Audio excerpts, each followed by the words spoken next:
Mari kita dengar tanggapan atlet yang bertanding.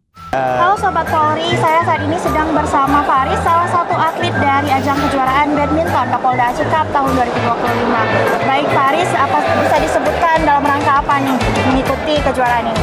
Faris mengikuti perlombaan ini sebenarnya untuk mencari pengalaman lebih jauh, untuk belajar lagi, biar bisa main lepas, maksudnya di luar dari Sabang, biar ada pengalaman baru, biar ada juga teman baru.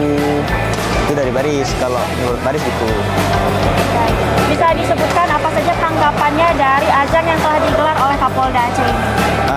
Terutama salut untuk Bapak Kapolda yang sudah menggelar acara ini, banyak mengundang remaja ataupun pemain-pemain bagus yang bermain di sini, dan mungkin bagi kita yang belajar otodidak ataupun kurang ilmunya bisa belajar di sini. Baik.